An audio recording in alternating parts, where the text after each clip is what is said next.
ఒక అందమైన పచ్చని గ్రామంలో 9 సంవత్సరాల చిన్ని అనే చిన్న పాప ఉండేది.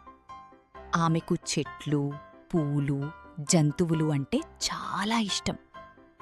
ప్రతిరోజూ స్కూల్ నుంచి ఇంటికి వచ్చిన తర్వాత మొక్కలకు నీళ్లు పోసేది. అమ్మా, నేను మొక్కలకు నీళ్లు పోసొస్తాను. చిన్ని మొక్కలకు నీళ్లు పోసిన తర్వాత ఆకలిగా ఉన్న చిన్న కుక్కపిల్లలకు ఆహారం పెట్టింది. గాయపడిన చిన్న పక్షికి నీళ్ళిచ్చింది. ఆమె మంచి మనసు చూసి గ్రామంలోని అందరూ ఎంతో సంతోషించారు. చిన్నీ, నీలాంటి మంచి మనసున్న పిల్లలు చాలా అరుదు బంగారం. అమ్మమ్మా, మనమందరికీ సహాయం చేస్తే మనమూ సంతోషంగా ఉంటాం కదా. కాని ఆ రోజు చిన్ని జీవితాన్ని మార్చేసే ఒక అద్భుతం ఆమె కోసం అడవిలో ఎదురుచూస్తోంది. మరుసటి రోజు స్కూల్ నుంచి ఇంటికి వస్తూ చిన్ని అడవిలోని చిన్న దారిలో నడుస్తోంది. చుట్టూ రంగురంగుల పూలు, పక్షుల కిలకిలారావాలు, చల్లని గాలి. ఆ అడవి ఎంతో అందంగా కనిపించింది. కొద్దిసేపటికి ఒక పెద్ద మామిడి చెట్టు కింద చిన్ని అలసిపోయి కూర్చుంది.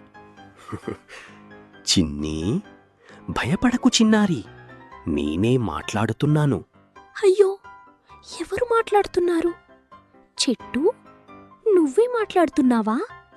అవును చిన్నారి, నేనే ఈ మాయా అడవికి కాపలాదారుడిని.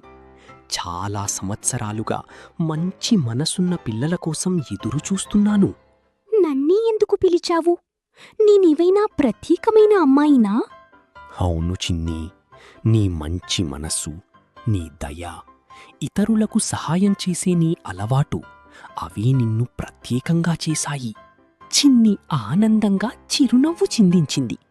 ఆ మాయా చెట్టు మాటలు విన్న వెంటనే ఆ అడవి అంతా బంగారు వెలుగులతో మెరిసిపోయింది. మాయా మామిడి చెట్టు నెమ్మదిగా తన కొమ్మను కిందికి వంచింది. ఒక అందమైన బంగారు మామిడి పండు వెలుగులు వెదజల్లుతూ చిన్ని చేతిలోకొచ్చింది.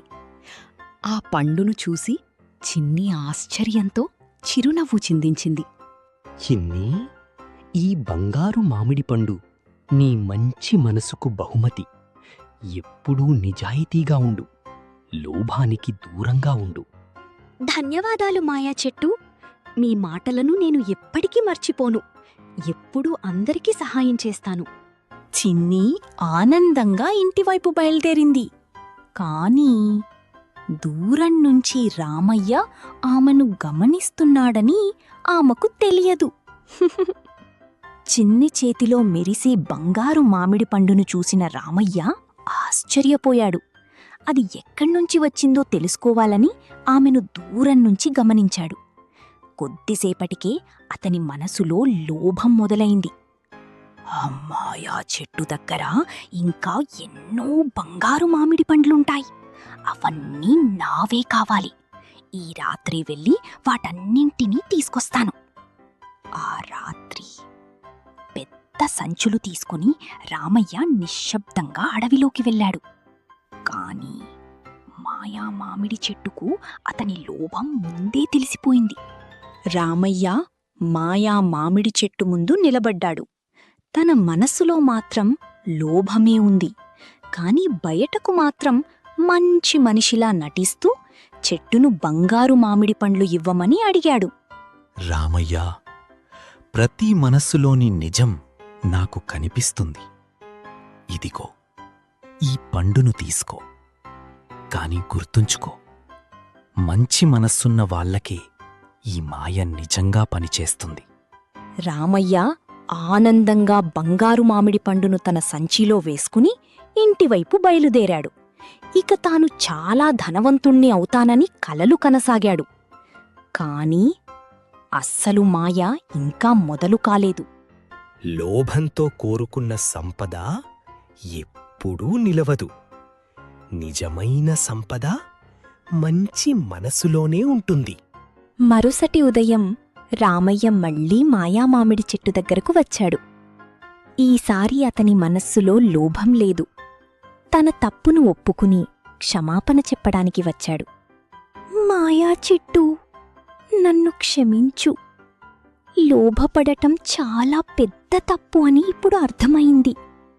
ఇకపై మంచి మనిషిగా జీవిస్తాను. రామయ్య, తప్పును తెలుసుకుని మారడం గొప్ప విషయం. ఇప్పటినుంచి ప్రేమతో, నిజాయితీతో జీవించు. అదే నిజమైన విజయం. మాయా మామిడి చెట్టు చిన్ని నిజాయితీని చూసి ఎంతో సంతోషించింది. వెంటనే తియ్యటి మామిడి పండ్లు గ్రామమంతా కురిశాయి. గ్రామస్తులందరూ ఆనందంగా వాటిని పంచుకుని తిన్నారు.